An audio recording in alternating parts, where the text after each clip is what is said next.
भगवान बनना है, इसकी प्रक्रिया तो अपन ने बहुत दिनों से चली, लेकिन अभी चल रही है प्रक्रिया कि अपने जीवन को अच्छा बनाना है, जीवन में महानताओं को लाना है, जीवन में उत्कृष्टताओं को अपने अंदर आत्मसात करना है। तो जीवन को महान बनाने की इस प्रक्रिया में सोशल लाइफ पर अपन चर्चा कर रहे हैं, और सोशल लाइफ का मंगलाचरण अपन ने तैयार किया है। सोशल लाइफ का एस बोल रहा है सेटल इश्यूज, समस्याओं का निराकरण करो। ओ कह रहा है ऑर्गेनाइज वेल, अच्छी तरह से उस तंत्र का आयोजन करो। सी कह रहा है कंसल्ट अदर, दूसरों की राय लो। आई कह रहा है इन्वेस्ट टाइम, समय का निवेश करो।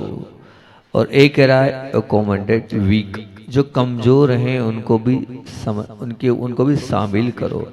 आई कह रहा है, एल कह रहा है लिस्टन टू अदर, दूसरों की सुनो। और एल कह रहा है लिव ईगो, अहंकार को छोड़ दो। आई कह रहा है इन्वॉल्व हार्ट, हृदय को सम्मिलित करो। हृदय को सम्मिलित नहीं होगा जब तक आप समाज में नहीं आ सकते। एफ कह रहा है फॉलो रूल्स, नियम पालो। और ई कह रहा है एक्सचेंज आइडिया, अपनी अपने विचारों का आदान प्रदान करो। कल मैंने आप लोगों से बात करी थी सेटल इश्यूज पर, मतलब समस्याओं का निराकरण करो, इस पर आपसे बात करी थी। और मैंने एक बहुत अच्छी बात बोली थी कि समाज के उन वरिष्ठ जनों के पास दो बातें होनी चाहिए और दो बातें नहीं होनी चाहिए। दो बातें कौन सी होनी चाहिए? सूझबूझ और धैर्य, ये दो होना चाहिए। और क्या दो नहीं होना चाहिए? आवेश और आग्रह। बस इतना ही तो करना है, बहुत बड़ी बात नहीं है। अगर हमारी समाज को बहुत व्यवस्थित करना है, सोशल लाइफ को बहुत अच्छा बनाना है, ये दो हो जाना चाहिए। फिर एक और बहुत अच्छी बात बोली थी कि उबलते हुए पानी और उछलते हुए पानी में प्रतिबिंब तो पड़ता है मगर स्पष्ट नहीं दिखाई देता है। इसलिए हमें आवेश में भी नहीं आना है, आक्रोश में भी नहीं आना है। और आप लोगों को बताया था बहुत सारी समस्याएं होती है। कि विवाह की समस्या थी तो एक गांव का पिपरी का नाम हमने आपसे लिया था, कैसे उन्होंने संयोजना अपने आप में बनाई और सब व्यवस्थित चल रहा है। ऐसे हम समझते चलें कि क्या समस्याएं हमारे साथ हैं, उन समस्याओं को लेकर, उन समस्याओं को देखकर हम निर्णय लें। जैसे मान लीजिए यहाँ पर बड़े बाबा का कार्य चल रहा है, जिनालय का निर्माण चल रहा है, पाषाण का वो जिनालय आप लोगों के माध्यम से बन रहा है, पूज्य गुरुदेव के आशीर्वाद से बन रहा है। और पाषाण के जिनालय में राशि तो बहुत चाहिए, तो एक कितनी बड़ी संयोजना थी कि राशि की आवश्यकता थी। तो इस समाज की एकता बोलना चाहिए, संगठन बोलना चाहिए, संयोजना बोलना चाहिए कि यहाँ पर दो बोलियां होती शांतिधारा की। एक बोली होती है जिनालय के लिए और एक बोली होती है गौशाला के लिए। इन गौशाला वाले बड़े सहृदय थे, उन्होंने कहा बड़े बाबा को आवश्यकता है तो दूसरी बोली तो निश्चित रूप से बड़े बाबा के लिए ही जानी चाहिए। यही तो है, आप इश्यूज को समझें, विवेक के साथ जो है उस प्रकार का कार्य करें। तो उन्होंने जो है दूसरी शांति धारा के लिए किसके लिए बोल दिया? उन्होंने बोल दिया कि जिनालय बड़े बाबा को जाना चाहिए। यही समर्पण कहलाता है। ऐसा समर्पण, मान लीजिए आसपास के समाज को किसी की आवश्यकता है तो हम पहुंच जाएं। अब आपके पास रथ नहीं है तो बीना वालों ने आपके लिए क्या रथ पहुंचा दिया। ये तो समस्याओं का निराकरण हमें करते चलना है। कहीं कुछ ऐसा दिखता है, आजू बाजू में कोई समस्याएं दिखती, उन सब समस्याओं को हम समझे, उन समस्याओं का हल निकालते चले जाएं। क्योंकि समस्या तो आएगी, हल भी हमें ही निकालना होगा, तभी सब कुछ होता चला जाएगा। एक बीच में बात, अगले बिंदु के पहले एक बीच में बात मैं रख रहा हूँ, और ये बात रख रहा हूँ कि हमेशा हर माह बोलता हूँ ताकि लोग इसको सुनते हैं। पिछले माह छूट गया था, उसके पिछले माह तो बोला था, लेकिन अभी 3 ही दिन हुए। चैत्र मास चल रहा है, अभी चैत्र मास प्रारंभ हो गया है। इस चैत्र मास में आपको क्या खाना चाहिए और क्या पीना चाहिए, उसके विषय में आपको मैं विशेष जानकारी दे रहा हूं, ताकि आप भी उसी प्रकार से अपनी आहारचर्याओं को बनाए, जिससे आपको अस्पताल जाने की आवश्यकता ना पड़े। और साथ साथ में आप जो शुद्ध भोजन बनाते हैं उसमें भी इन चीजों का विशेष रूप से ध्यान रखें। ये चैत्र मास है, इसमें अनाज में आपको जौ और ज्वार की खील और मक्के की खील, जिसको आप पॉपकॉर्न कहते हैं, ये बहुत अच्छे होते हैं। मतलब जौ का पॉपकॉर्न, मतलब जौ की रोटी, ज्वार की खील और मक्के की खील और चना बहुत अच्छा मान, चेते चना, तो चेत में चना खाना चाहिए। मूंग, तुवर, मोठ, मसूर और सेम, ये अनाज के रूप में खाना चाहिए इस माह में। और आप लोग सब्जी खाते हैं तो कहते हैं सहजन की फली, सहजन की फली समझते हैं, गवार की फली, लौकी, ककड़ी, करेला, कद्दू और कुंदरू और सेम, पालक, मतलब ये जो आप लोग खाते हैं, हमारे मुख से तो ठीक नहीं हो बोलना। फल में अमरूद, आम, बेल, संतरा, मौसम्बी, सफेद अनार, अंगूर, सेब, आंवला और नारियल। लेकिन एक बात ध्यान रखना, जिस वक्त आप बेल लो उसके साथ दही का सेवन नहीं करना, नहीं तो वो विकृति पैदा कर देगा आपके लिए। दही और बेल एक साथ एक समय में नहीं खाना, उसमें आपका अंतर आना चाहिए, नहीं तो कभी कभी डिसेंट्री भी हो जाती है, उल्टी भी ज्यादा हो जाती है, किसी को सूट नहीं करता है तो, ठीक है ना, बहुत बार ऐसा देखा हमने।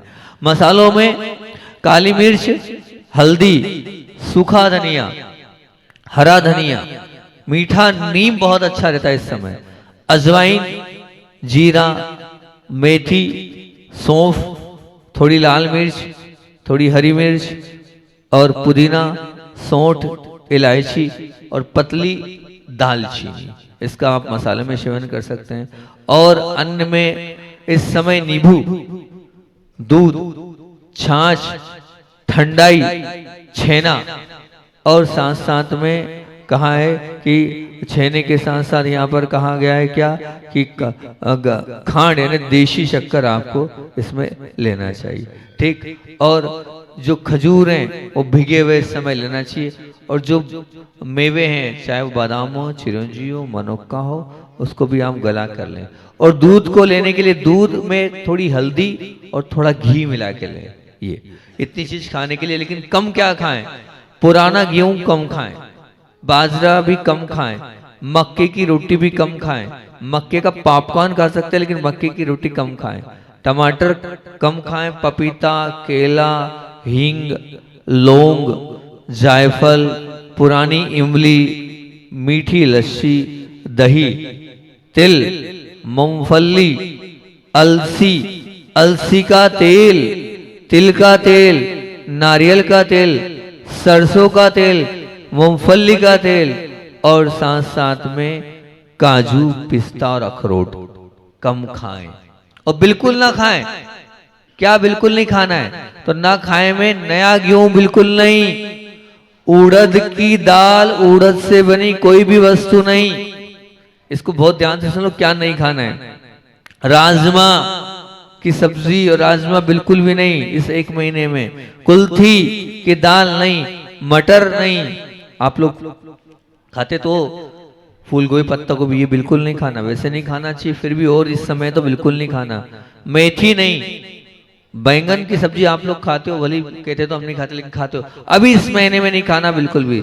सरसों का साग, आम, नई इमली, काजू, पिस्ता और खजूर, ये बिल्कुल भी आपको नहीं खाना है। नहीं खाने की एक बार फिर से बोल देता हूं, नया गेहूं, उड़द, राजमा, कुल्थी, मटर, फूल गोभी, पत्ता गोभी, मेथी, बैंगन, सरसों का साग, आम, नई इमली, काजू, पिस्ता और खजूर, इन चीजों को बिल्कुल भी ना खाएं। और खाने वाली चीज बता दी, इस हिसाब से अगर आप अपनी आहार चर्या बनाएंगे तो बहुत अच्छा हो जाएगा, ताकि आप भी स्वस्थ रहें और बाकी जो दूसरों को भी आप आहार करा रहे हैं वो भी स्वस्थ रह सकते हैं। ये मैं नहीं कह रहा हूं, ये पुराने आचार्य भगवंतों ने आयुर्वेद के हिसाब से ऋतु काल की अपेक्षा से मौसम को देखते हुए ये सब कुछ निर्धारित किया है। इन निर्धारण के अनुसार से हम अपनी आहारचर्या रखेंगे तो बहुत अच्छा रहेगा।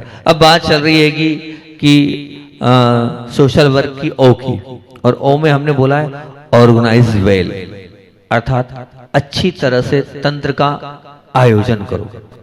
क्या कहलाता है तंत्र का आयोजन? मतलब किसी व्यक्ति को आप 5-6 लाख रुपए की राशि दे दो और कहो भैया जाओ बामोरा से इसको मुंबई तक छोड़ के आना है, तो व्यक्ति बड़ा हैरान परेशान हो जाएगा, बोले व्यवस्थित पहुंच जाना चाहिए मुंबई तक के रास्ते। और वही व्यक्ति को शायद आप एक छोटा सा चेक फाड़ कर दे दो और जाओ इसको बंबई तक छोड़ के आना है, तो वो शायद बड़ा खुशी खुशी उस चेक को ले लेगा। 5 लाख की उस राशि को, और उसमें भी अगर मान लो 10-10 के नोट हो तो क्या होगा उसका, मान लो 10-10 के नोट या 20-20 के नोट की गड्डी दी तो क्या होगा, वो ऊपर से लेके नीचे तक जो है विकल्प में आ जाएगा कि भैया कैसे ले जाऊं, कहाँ ले जाऊं, कहाँ ला दूं, किस प्रकार का ला दूं। और एक चेक दे दिया तो अपने अंदर जेब में रखेगा और बड़ी खुशी खुशी उस चीज को लेने के लिए तैयार हो जाएगा। मान लीजिए जमीन पर पड़े या अथवा अलमारी में रखे 10-20 कपड़े, अब उनको बोला जाए आप हाथों में लेकर जाओ, तो अब वो 20-25 कपड़ों का गट्ठा आप हाथ में लेके जाएंगे तो शायद थक सकते हैं, हैरान और परेशान हो सकते हैं। और वही कपड़े अगर मान लीजिए बहुत व्यवस्थित रूप से बैग में जमा कर दे दिए, आप बैग को उठाकर बड़ी आसानी से चलेंगे, थकेंगे नहीं, बिल्कुल भी नहीं थकेंगे, और निश्चिंतता से उस बैग को ले जाएंगे आप। और वैसे अगर अव्यवस्थित रूप से कपड़े होंगे तो शायद आप नहीं ले जाएंगे। तो ये वास्तविकता एक ही बात की ओर इशारा करती है कि स्थिति और परिस्थिति अथवा समस्या चाहे कितनी भी जटिल क्यों ना हो, यदि आप बहुत दिमाग से कार्य करेंगे, आप व्यवस्थित रूप से तंत्र का आयोजन करेंगे और उसका सुचारू रूप से व्यवस्था जमाते हुए आपको समस्या को सुलझाने में कोई तकलीफ नहीं जाने वाली है। बिल्कुल समस्या का समाधान में साहस से अधिक सम्यक समझ का योगदान सदा के लिए बहुत महत्वपूर्ण होता है। जो करो वो सूझबूझ के साथ, विवेक के साथ, सोच समझ के उपाय निकालेंगे तो निश्चित रूप से वो सच्चा समाधान हमें मिलता चले। मतलब कार्य सामने है, लेकिन उस कार्य को किस तरीके से करना है ये बहुत जरूरी है, किस मैनेजमेंट से करना है ये बहुत जरूरी है। अब मान लीजिए आपके यहाँ जुलूस था, तो जुलूस की संयोजना बनाई, संयोजना जब हमने जुलूस की बनाई तो एक एक कार्य अलग अलग सौंप दिया। एक कार्य हमने सौंप दिया मनोज जी, संजय भाई की टीम को कि भैया आपको मिष्ठान तैयार करना है। एक कार्य हमने सौंप दिया हमारे लखपति जी और संजू भैया की टीम को, पूरे इन लोगों को, कि भैया आपको व्यवस्थित रूप से क्या करना है, प्रत्येक को मिष्ठान बांटना है। एक टीम हमने दे दी भैया आपका कार्य क्या है, स्वागत करने का है। एक टीम को हमने दे दिया कि भैया आपका कार्य क्या है, कि आपका कार्य सिर्फ जो है उस जुलूस को देखना है। तो ये एक सुचारू संयोजन और संचालन अगर सूझबूझ के साथ करेंगे तो निश्चित रूप से सब कुछ होता चला जाएगा। एक बहुत अच्छी बात आप लोगों के बीच में रख रहा हूं मैं, मतलब बहुत दिनों से मेरे मन में थी ये बात कि जैसे यहाँ के लोग बहुत अच्छे हैं, हमने पिछली बार यहाँ के लोगों से बोला था कि आप लोग भक्तामर विधान करो और सब लोगों ने माना, और 2-2 परिवार प्रतिदिन भक्तामर का पाठ करते हैं। बिल्कुल 60 परिवार लगभग होंगे, एक परिवार नहीं भी हो तो दूसरा परिवार करता है। आज लगभग 3 वर्ष से लगातार भक्तामर महामंडल विधान प्रतिदिन, एक भी दिन छूटा नहीं है और प्रतिदिन वो चल रहा है। ये निश्चित आपकी आस्था है, श्रद्धा का विषय है। एक बात हमेशा मैं बोलता हूँ कि आप ये बताओ कि पुजारी किसको बोलते हैं, पुजारी किसको बोलते हैं, एक भक्त को पुजारी बोलते हैं, ठीक है ना। लेकिन पुजारी का तात्पर्य ये नहीं होता है कि जो मान लीजिए पूरी व्यवस्था करे वो पुजारी। पुजारी वो कहलाता है जो पूजा करता है, उसको कहते हैं पुजारी। बहुत काम की बात बोल रहा हूं, पुजारी उसको बोलते हैं जो पूजा करता है। जब पूजा करता है वो पुजारी है। तो जैसे आप लोग अपनी बात बीच में रख रहा हूं, अगर अच्छा लगे तो बहुत अच्छी बात है, समर्थन करना, और हो जाए तो बहुत अच्छी बात है। जैसे आप लोगों ने भक्तामर की ड्यूटी आपने बनाई है, ऐसे ही क्यों ना एक ऐसी संयोजना बना लो आप कि 2-2 परिवार एक दिन के लिए पुजारी बनेंगे। 2-2 परिवार, एक परिवार नहीं होता दूसरा परिवार पुजारी बन जाए, वो पुजारी बनेगा और पुजारी बनकर क्या करेगा, पुजारी बनकर उसकी ही उस परिवार की जिम्मेदारी रहेगी। वो जल भी लाएगा, वो द्रव्य भी धोएगा, वो द्रव्य के साथ साथ क्या करेगा, थाली भी लगाएगा, वो उस दिन की पूरी व्यवस्था करेगा। तो मंदिरों में पुजारी रखने की कोई आवश्यकता नहीं रहेगी। ये अगर संयोजन इस प्रकार का नियंत्रण हो जाए तो सच कह रहे हैं, इतने सारे लोग जितने अभिषेक करेंगे, जितने गंधोदक लगाएंगे, मान लो 300 लोग, 500 लोगों ने गंधोदक लगाया, उस पूरे परिवार को उसका 6वां हिस्सा प्राप्त होता चला जाएगा। जितने लोगों ने पूजन करी उन सब पूजन का अपने आप में उस अनुष्ठान का फल उसको मिलता चले जाएगा। और भी अन्य अन्य कार्य धार्मिक जितने हो, तो मान लीजिए और गंध ओ आपके चंदन घिस के आपने कटोरी रख दी, जितने लोगों ने चंदन लगाया उसका छठवां हिस्सा उसको पहुंचता चला जाएगा। बहुत अच्छी संयोजना है। हम अपने पापों का प्रक्षालन कर सकते हैं, हम अपनी विशुद्धि को बढ़ा सकते हैं, अपने आप को निर्मल बना सकते हैं, अगर ऐसी भी संयोजना हो कि हाँ दो दो और हो, कोई भक्तावर वाला भी चाहे तो वही परिवार बन सकते हैं। हम पुजारी बन रहे हैं, कोई दिक्कत नहीं है, हम पुजारी बनकर भगवान की पूजा के उस अनुष्ठान में अपना संयोजन और अपना सहयोग प्रदान करेंगे। पुजारी रखने की आवश्यकता ही नहीं है और हमें उसको देखते चले जाएंगे। कितनी और चाहो तो माली भी बन सकते हो भैया, हम पूरा माली भी बनेंगे महीने में 1 दिन के लिए, महीने में 2 दिन के लिए। हम चटाई भी हम लगाएंगे, पोछा भी हम लगाएंगे, हम ही सब कुछ अपने आप करते चले जाएंगे। मंदिर भी हम खोलेंगे और मंदिर भी हम बंद करेंगे।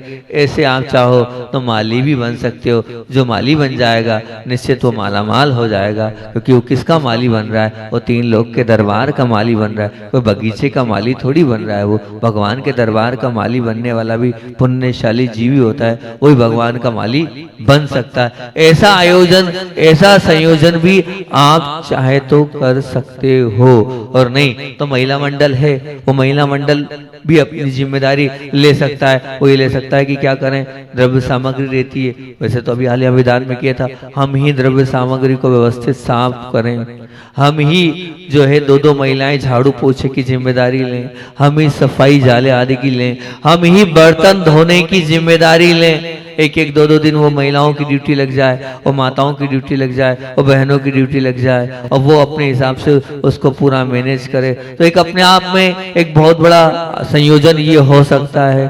और पुरुष वर्ग नहीं, अगर मान लो ऐसा हो रहा है परिवार से, तो पुरुष वर्ग अपनी अपनी ड्यूटी संभाल लें कि भैया द्रव्य की थाली हम सजाएंगे, पानी हम लाएंगे। अभी तो हमारे नीटू भाई अकेले परेशान होते हैं, सब करते हैं। तो अगर ऐसी संयोजना हो जाए, परिवार वाली भी हो जाए, मैंने तो अपनी बात रख दिएगी, तो बहुत अच्छी बात हो जाएगी कि ना पुजारी की जरूरत और ना मालिक की जरूरत। क्यों हम भगवान के दरबार में पुजारी रखें और क्यों हम भगवान के दरबार में माली रखें? हम ही माली और हम ही पुजारी, तो कितना बड़ा हो जाएगा। एक आदर्श मंदिर की स्थापना हो जाएगी, एक आदर्श जिनालय की स्थापना हो जाएगी।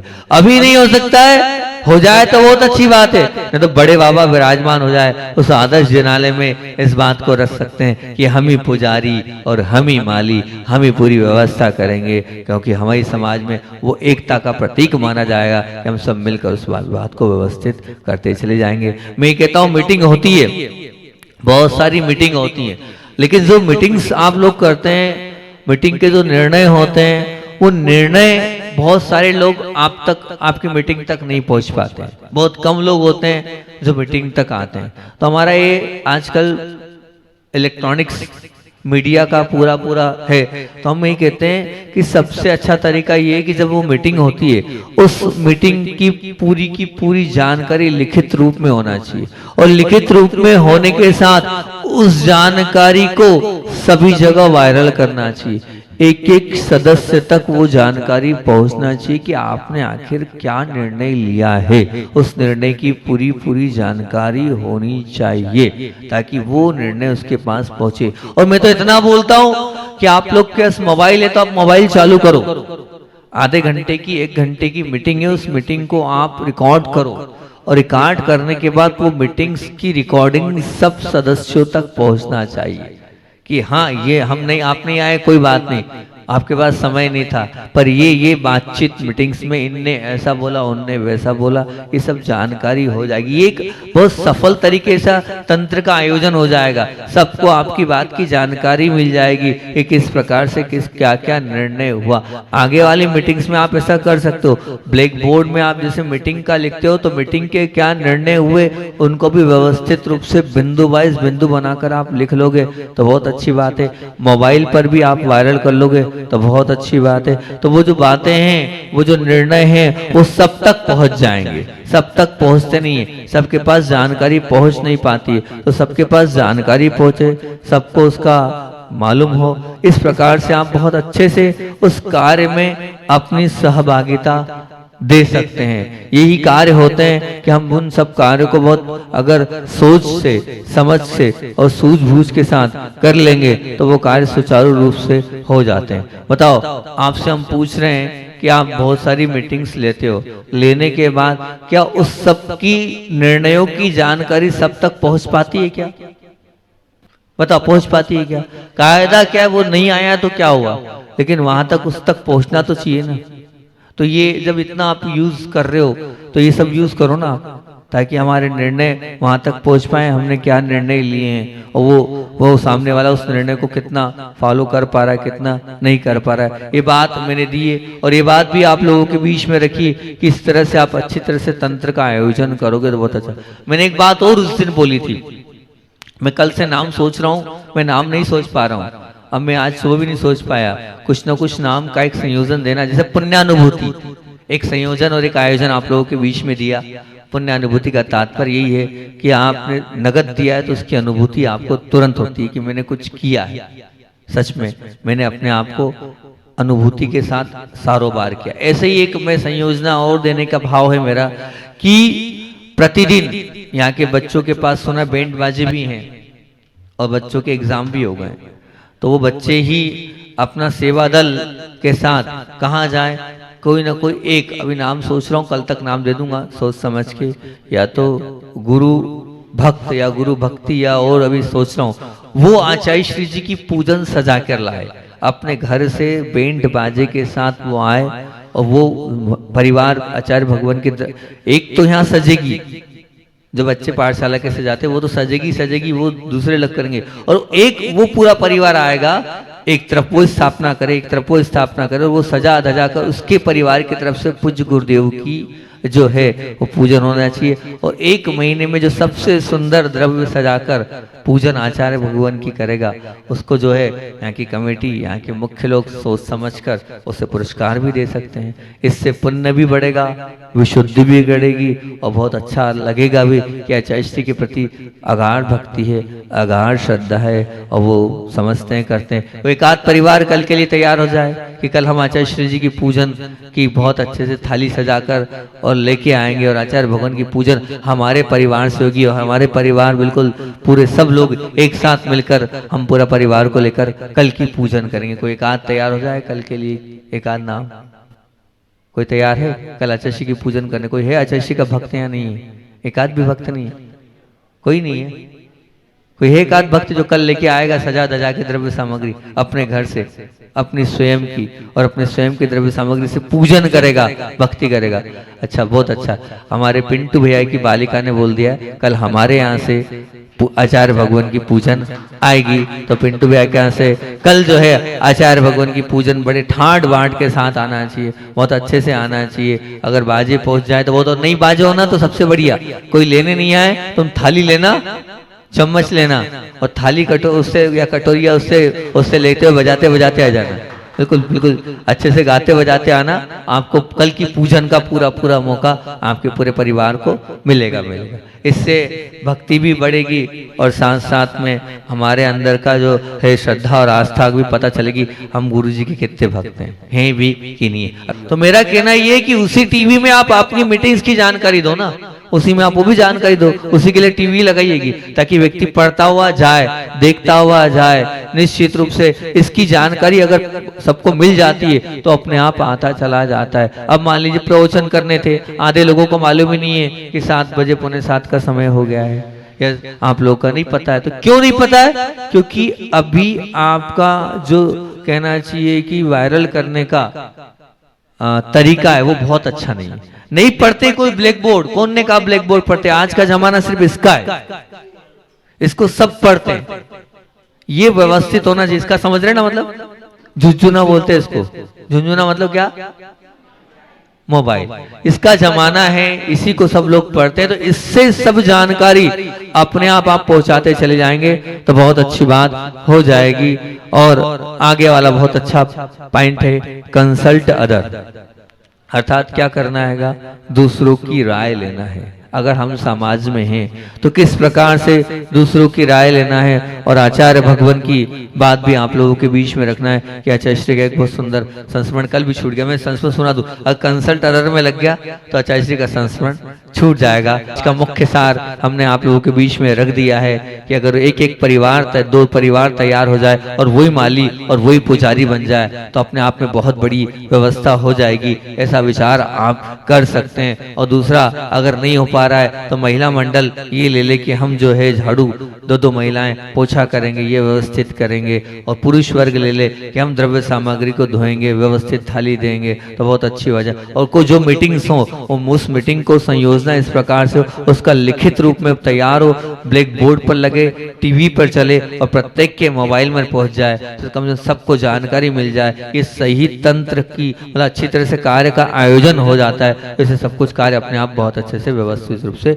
होता चला जाता है। पूज्य आचार्य भगवान का एक बहुत पुराना संस्मरण अपने आप से जो जुड़ा है वो बता रहा हूँ। कुंडलपुर की बात है, ग्रीष्म काल की तपन चल रही थी, पानी का रास्ता सभी देख रहे थे क्योंकि पूरी गर्मी कुंडलपुर में बीत चुकी थी और सबको लग रहा था कि आचार्य श्री का बिहार तो होना है। सभी स्थानों से, अलग अलग स्थानों से लोग आ रहे थे गुरुजी के पास, श्रीफल चढ़ा रहे थे, जबलपुर वाले भी आ रहे थे, उस वक्त इंदौर वाले भी, वहां पर पंचकल्याणक था तो उस पंचकल्याणक के निमित्त से आ रहे थे। दिनेश भैया का वो है ना, कौन सा वो पंच वाले थी, वो लोग भी आ रहे थे। अन्य अन्य बहुत जगह से, अलग अलग लगो जगह से, स्थान से लोग आ रहे थे कि किसी तरह से भी गुरुदेव का बिहार यहाँ हो, यहाँ हो। और सभी जगह तैयारी भी चल रही थी अपने अपने हिसाब से कि यहाँ पर आचार्य आएंगे, हम यहाँ पर गुरुजी को रुकेंगे, यहाँ पर सोच की व्यवस्था हो रही, यहाँ पर जो है अलग अलग जो बाहर के लोग आएंगे उनके शुद्ध भोजन की व्यवस्था है। इस प्रकार से सब चल रहा था और आचार्य बड़े मुस्कुरा कर सबसे बोलते थे कि देखो देखो। आचार्य से हमने बोला, आचार्य श्री जी आप जो है आप सबको इस प्रकार से क्यों घुमा रहे हो?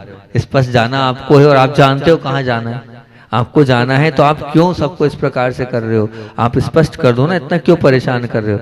आचार्य श्री बड़े मुस्कुराए और मुस्कुराते हुए आचार्य श्री जी ने बोले मैं तो आगम की और गुरु की आज्ञा से चलने वाला श्रवण हूँ। मैंने कहा आगम और गुरु?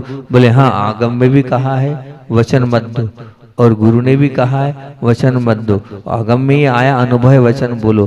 बोले भाषा समिति में अनुभव वचन आया है, मान लो मैंने बोल दिया और संघ की समस्या के कारण नहीं जा पाए, या हो सकता है संघ की समस्या नहीं हो, कोई प्राकृतिक आपदा हो गई और हम नहीं जा पाए, तो बताओ मेरे वचन तो जो है वो झूठे हो जाएंगे ना, मेरे सत्य महाव्रत में तो दोष लग जाएगा ना। और वैसे भी हम तो अतिथि होते हैं, हमारी तिथि फिक्स हो गई तो फिर हम अतिथि कैसे कहलाएंगे? हम अतिथि तो हैं, हम तिथि थोड़ी फिक्स करते हैं। और फिर इतनी अच्छी बात बोली, बोले भैया ऐसा है कि इन सबको की विशुद्धि बढ़ रही, क्यों? बोले कुंडलपुर में यहाँ इतने बार ये आ रहे हैं, एक बार, दो बार, तीन बार आ रहे हैं, हर बार आ रहे हैं, आशा के साथ आ रहे हैं, मैं बांध दूंगा तो सो जाएंगे, आने वाले नहीं। और एक समाज नहीं, हर एक समाज आ रही, यहाँ आ रहे, दर्शन कर रहे हैं, अपना पुण्य बढ़ा रहे हैं, अपना धर्म ध्यान कर रहे हैं, अपनी विशुद्धि को बढ़ा रहे हैं, तो इनका भला हो रहा है, इनके भले के साथ साथ हमारा भला हो रहा है। बोले हमारा क्या भला हो रहा है? बोले जितने लोग यहाँ आ रहे हैं इस निमित्त से आ रहे हैं तो अपने को भी थोड़ा बहुत तो कमीशन मिल ही रहा है, तो क्यों अभी हाल हम ऐसा करें? इसलिए गुरु की आज्ञा यही है कि वचन से बंधो मत, देख लो बोलो। इस देख लो में सब लोगों के लिए आशा रहती, सब लोगों के लिए रहती भावना कि हाँ आएंगे आएंगे आएंगे, निश्चित वो आते आते। तो ऐसे पूज्य गुरुदेव थे जिसमें वो उसमें भी तथ्य निकाल लेते थे और उसमें भी ये बोल देते थे कि सबका उसमें भला तो होगा लेकिन साथ में किसका? मेरा भी भला होगा। इसी भावना से बोलिए आचार्य भवन विद्यासागर जी महामुनि राज की जय।